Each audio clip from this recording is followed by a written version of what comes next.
Okay. Hello, मैं विनोद पांडे आपका बहुत बहुत स्वागत करता हूं। आज जो हम यहाँ पर चर्चा करने वाले हैं वो है जेपीएससी एग्ज़ाम में साइंस की क्या भूमिका है, साइंस का क्या सिलेबस है, क्या पाठ्यक्रम है और उसके लिए सबसे बेस्ट स्ट्रेटजी क्या होनी चाहिए कि जिससे हम ज़्यादा से ज़्यादा अच्छा परफॉर्म कर सकें। जैसा आप जानते हैं कि जेपीएससी की जो प्रारंभिक परीक्षा होती है, प्रारंभिक परीक्षा में साइंस का बहुत ही ज़्यादा महत्वपूर्ण रोल होता है, क्योंकि प्रारंभिक परीक्षा में जैसा कि आप जानते हैं 2 पेपर होता है। उसमें पेपर फर्स्ट में साइंस से करीब 15 क्वेश्चंस आते हैं, यानी टोटल 30 मार्क्स के क्वेश्चंस होते हैं। इसलिए 100 क्वेश्चन में 15 मार्क्स बहुत ज़्यादा महत्वपूर्ण होता है। इसलिए ये बहुत ज़रूरी होता है कि हम कुछ ऐसा करें, कुछ इस प्रकार से स्टडी करें कि जो साइंस के क्वेश्चन हैं वो बिल्कुल ही गलत ना हो। इनफैक्ट सिलेक्शन के लिए बहुत ज़्यादा इम्पोर्टेंट रोल होता है। अब यहाँ पर हम देखेंगे कि पेपर फर्स्ट में साइंस में टोटल 15 क्वेश्चन होंगे, लेकिन टोटल जो मार्क्स होगा वो 30 मार्क्स होता है। इसमें जो साइंस है, साइंस का जो सिलेबस है, अगर आप उसको देखेंगे तो आप यही पाएंगे कि उसमें टोटल 3 पार्ट में इसको डिवाइड किया गया है। फर्स्ट पार्ट में जो साइंस में दिया गया है कि जिसमें कि जनरल साइंस से क्वेश्चन होंगे। जनरल साइंस से 6 क्वेश्चंस होंगे।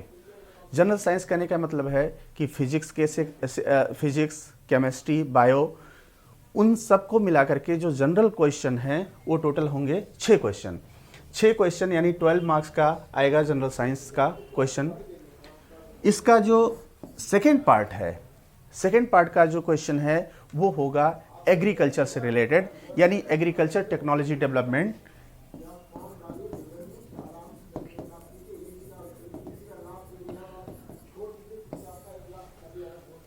तो आउट ऑफ 15 क्वेश्चंस में जनरल साइंस से हो गया 6 क्वेश्चन, एग्रीकल्चर से आएगा 6 क्वेश्चंस और इंफॉर्मेशन एंड कम्युनिकेशन से, आईसीटी से,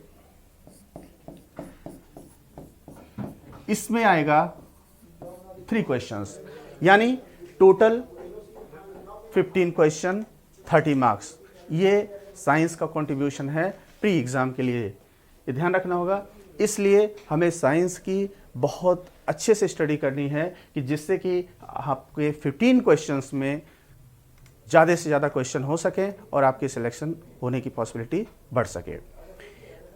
आप अगर हमारे साथ जुड़ रहे हैं तो आप यही पाएंगे कि कुछ दिन के क्लास के बाद में आप आउट ऑफ 14 से 15 क्वेश्चन तक कर सकते हैं और बहुत आराम से कर पाएंगे। इसके लिए ज़रूरी होता है कि साइंस के कॉन्सेप्ट्स में क्लैरिटी हो, क्वेश्चन पे प्रैक्टिस करें और तभी ये पॉसिबिलिटी हो सकती है कि जितने भी साइंस के क्वेश्चन आए ऑब्जेक्टिव, आप पूरी तरह से अच्छे तरीके से कर सकें। प्री एग्ज़ाम के बाद में हम आते हैं मेंस एग्ज़ाम में। ये ध्यान रखना होगा, जो मेंस एग्ज़ाम होता है जेपीएससी में, साइंस का एक पूरा पेपर ही होता है। पेपर नंबर 6 जो होता है वो आपका साइंस एंड टेक्नोलॉजी का पेपर होता है। इसलिए अगर आपको जेपीएससी एग्ज़ाम क्वालिफाई करना है तो साइंस के पेपर को बहुत अच्छा करना होगा, क्योंकि ध्यान रहे इसमें नंबर बहुत अच्छे मिलते हैं। अगर आप साइंस पे आपकी क्लैरिटी है, साइंस के कॉन्सेप्ट की क्लैरिटी है, तो आप बहुत अच्छा नंबर अचीव कर सकते हैं। इससे क्या होगा कि आपकी रैंक बहुत अच्छी आ सकती है, आप टॉप भी कर सकते हैं। ध्यान रखना होगा, ज़्यादातर बच्चे कहीं ना कहीं साइंस एंड टेक को थोड़ा सा लाइटली लेते हैं और यही कारण है कि उसमें बहुत ज़्यादा वो फोकस नहीं करते, इसलिए उसमें एवरेज नंबर ही पा पाते हैं। लेकिन ध्यान रहे, आप अगर अपना मेरिट बनाना चाहते हैं, बहुत अच्छा करना चाहते हैं, तो आप साइंस में नंबर बहुत अच्छा ला सकते हैं। इसलिए ये ज़रूरी है कि साइंस के मेंस के जो 6 पेपर है साइंस एंड टेक का, उस पर आप बहुत अच्छे से ध्यान दीजिए। तो हम यहाँ पे थोड़ा सा डिस्कस करना चाहेंगे कि साइंस का जो मेंस का पेपर है, पेपर नंबर 6 जो पेपर है, वो उसका सिलेबस क्या है, उसके पैटर्न क्या है, किस हिसाब से एग्ज़ाम आता है, तो वो हम थोड़ा देख लेते हैं। सबसे पहले हम देखते हैं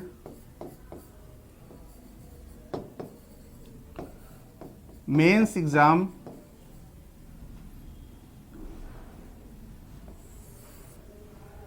इसमें ये टोटल मेंस एग्जाम जो होगा वो 200 मार्क्स का पेपर होगा, ये ध्यान रखना होगा।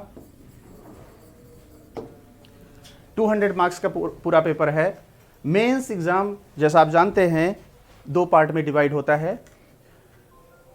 पेपर नंबर 6 में जो 40 मार्क्स का पेपर होता है, यानी उसमें करीब 20 क्वेश्चंस जो होते हैं वो ऑब्जेक्टिव आते हैं। इसलिए बहुत ध्यान रखिए कि आउट ऑफ 200 मार्क्स में इसमें 40 मार्क्स जो होता है वो होता है ऑब्जेक्टिव, यानी कि बहुविकल्पीय प्रश्न। जिस प्रकार से प्री में आपने देखा था जो ऑब्जेक्टिव क्वेश्चंस आते हैं, उसी प्रकार से पेपर नंबर 6 में भी 40 मार्क्स के आपके ऑब्जेक्टिव क्वेश्चंस आएंगे, यानी कि टोटल कितना होगा 20 क्वेश्चन, 20 प्रश्न जो होंगे वो आएंगे ऑब्जेक्टिव। अब आपने देखा कि अगर आपकी प्री की अच्छी तैयारी है, साइंस पे अच्छी पकड़ है, तो आप इसमें 20 में से 20 क्वेश्चन भी कर सकते हैं।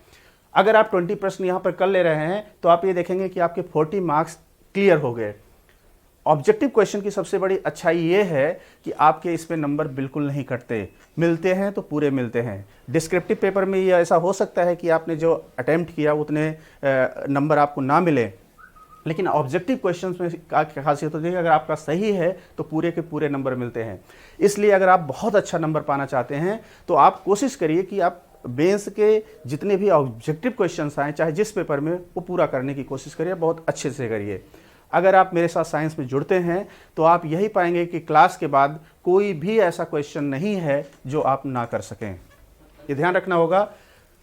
आउट ऑफ 200 मार्क्स में, हाँ, एक पॉइंट और लिखना होगा, ये जो साइंस एंड टेक में जो साइंस का पेपर होता है उसको पेपर 6 के नाम से जानते हैं।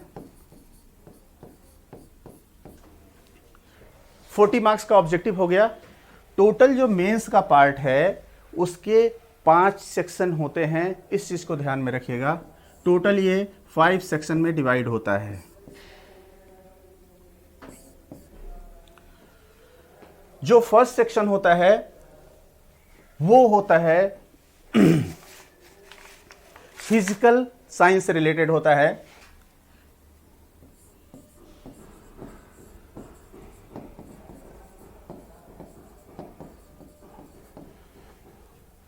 ये ध्यान रखेंगे, फर्स्ट सेक्शन इसका फिजिकल साइंस से रिलेटेड होगा। अगर हम सेक्शन वाइज लिख लें, A and B C D E, total 5 section होते हैं। पहला सेक्शन होता है फिजिकल साइंस से रिलेटेड होता है। फिजिकल साइंस में वो सारे पार्ट आते हैं कि जो कि फिजिक्स यानी भौतिक विज्ञान के अंतर्गत जो सारी थ्योरीज होती हैं वो सारा हम इसमें स्टडी करेंगे। ये ध्यान रखेंगे, फिजिक्स या जो हमारे आसपास की चीज़ें हैं, जो साइंस या जो थ्योरी काम कर रही होती है, उससे रिलेटेड जितनी भी चीज़ें हम स्टडी करेंगे, भौतिक विज्ञान की स्टडी करेंगे, वो आएगा सेक्शन ए के अंतर्गत। दूसरा जो इसका सेक्शन है यानी सेक्शन बी, वो आती है लाइफ साइंस से रिलेटेड। लाइफ साइंस इसको कहेंगे, इसके अंतर्गत हम जूलॉजी या बॉटनी से रिलेटेड जो सारी चीज़ें हैं उसकी हम स्टडी करेंगे। यानी जैसा नाम से ही लग रहा है कि लाइफ साइंस, यानी जीव के बारे में हम जो भी स्टडी करते हैं, चाहे वो जीव हो या वो वनस्पति हो, जूलॉजी और बॉटनी की स्टडी हम इस सेक्शन में करेंगे लाइफ साइंस में। थर्ड जो सेक्शन है इसका वो है एग्रीकल्चर।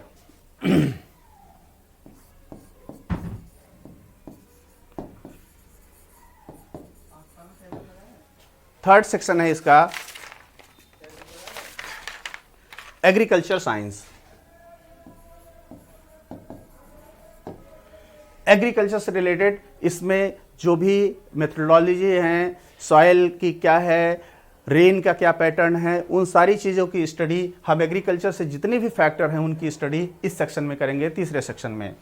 चौथे सेक्शन में आ जाता है जो इन्वायरमेंट से रिलेटेड।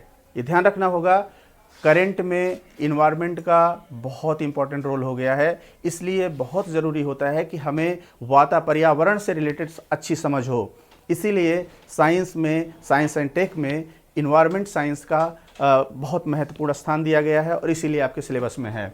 ये ध्यान रखना होगा, जो फोर्थ सेक्शन है वो हो जाता है इन्वायरमेंट साइंस। तो इन्वायरमेंट से रिलेटेड वो सारे फैक्टर की स्टडी हम इन्वायरमेंटल साइंस में करेंगे। जैसे कि आपने देखा होगा कि करंट में बहुत इंपॉर्टेंट टॉपिक है क्लाइमेट चेंज।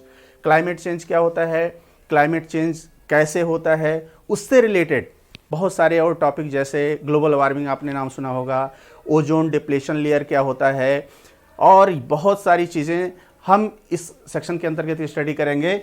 और चूंकि ये इसलिए इंपॉर्टेंट हो जाता है कि कंटेम्प्रेरीज जो हमारे अर्थ पे बहुत सारी प्रॉब्लम्स हैं या हमारी सोसाइटी में बहुत सारी प्रॉब्लम्स है, वो कहीं ना कहीं इन्वायरमेंटल इश्यूज से रिलेटेड है, इसलिए हम इस सेक्शन में इसकी स्टडी करेंगे।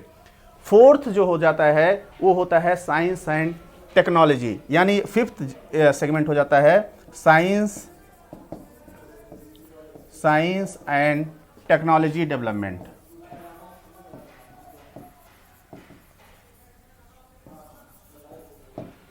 अब आपने देखा कि टोटल जो मेंस का 6 पेपर था वो टोटल 5 सेक्शन में डिवाइड था। Physical science, life science, agriculture science, environmental science और साइंस एंड टेक्नोलॉजी डेवलपमेंट। ये ध्यान रखना होगा कि ये टोटल 5 सेक्शन में मिला करके ये 40 मार्क्स के ऑब्जेक्टिव आएंगे, यानी 20 प्रश्न होंगे। तो अगर आपके पास 5 सेक्शन है तो हर एक सेक्शन से कितने क्वेश्चन होंगे, 4 क्वेश्चन ऑब्जेक्टिव आएंगे। ये ध्यान रखना होगा कि हर एक सेक्शन से 4 क्वेश्चन ऑब्जेक्टिव आएगा। 4 क्वेश्चन ऑब्जेक्टिव आने के साथ साथ में इन पांचों ही सेक्शन से डिस्क्रिप्टिव यानी विस्तृत प्रश्न के आएंगे। हर एक सेक्शन में 2-2 प्रश्न होगा, लेकिन आपको अटेम्प्ट केवल एक करना होगा, यानी 2 प्रश्न आपको फिजिकल साइंस से आएंगे, 2 लाइफ साइंस से, 2 एग्रीकल्चर साइंस से, 2 इन्वायरमेंटल साइंस से और 2 साइंस एंड टेक्नोलॉजी डेवलपमेंट से। लेकिन हमें जो अटेम्प्ट करना है, हर एक सेक्शन से एक एक प्रश्न को अटेम्प्ट करना है। तो टोटल आपको 6 पेपर में कितने अटेम्प्ट करने हैं, 20 क्वेश्चंस ऑब्जेक्टिव अटेम्प्ट करने हैं और 5 क्वेश्चंस दीर्घ उत्तरीय यानी विस्तृत प्रश्न के उत्तर को आपको अटेम्प्ट करना है। तो ये जो डिटेल यानी विस्तृत उत्तरीय जो प्रश्न है, ये एक प्रश्न होता है 32 मार्क्स का। ये ध्यान रखना होगा, 32 मार्क्स का ये डिटेल्ड आंसर वाला जो पेपर प्रश्न है वो होगा। 32 मार्क्स इंटू 5 करते हैं तो ये आ जाता है 160 डिस्क्रिप्टिव प्रश्न हो गया और 40 मार्क्स हो गया ऑब्जेक्टिव प्रश्न। तो टोटल 200 का पेपर है, पेपर नंबर 6। ये ध्यान रखना होगा कि अगर आप ये सारी स्टडी कर लेते हैं तो आप ये पाएंगे कि साइंस, चाहे वो प्री के क्वेश्चंस हों चाहे मेंस के क्वेश्चंस हों, आपके पूरे के पूरे हो रहे हैं और आप 100% मार्क्स को अचीव कर पाएंगे। ये ध्यान रखना होगा, साइंस एक ऐसा सेक्शन है जिसको अगर आप जिसका कॉन्सेप्ट की क्लैरिटी है, उसकी अंडरस्टैंडिंग अच्छी है, तो उसमें आप पूरे के पूरे नंबर पा सकते हैं। इसीलिए ये बहुत ज़रूरी होता है कि जो भी आपके सिलेबस में है उसकी आप स्टडी करें, प्रॉपर तरीके से थोड़ा समय दें और प्रैक्टिस करें। ये ध्यान रखना होगा, अगर आप क्लास में जुड़ते हैं हमसे तो आप क्लास में ही इतना सब कुछ कर लेंगे कि फिर आपको, अगर आप अलग से नहीं कोई पढ़ाई करते हैं, फिर भी आप उसमें 100% क्वेश्चन को अटेम्प्ट कर पाएंगे और अच्छे से अच्छा नंबर ज़रूर ला पाएंगे। ये ध्यान रखना होगा कि इनकी डिटेल जो क्लासेस होंगी वो स्टार्ट होने वाली हैं और फिर जैसा आप फीडबैक देंगे, जैसा आप बताएंगे ज्वाइन कर रहे हैं, फिर हम क्लास स्टार्ट करेंगे। आज हमने क्लास के बारे में बहुत कुछ नहीं बताया है, बस एक मोटा मोटा इंट्रोडक्शन दिया है कि क्या क्या हम स्टडी करेंगे। जब क्लासेस स्टार्ट होंगी तो उसमें हम डिटेल्ड में सारा देखेंगे और उसको करने की कोशिश करेंगे। ठीक है, बहुत बहुत धन्यवाद। Thank you so much.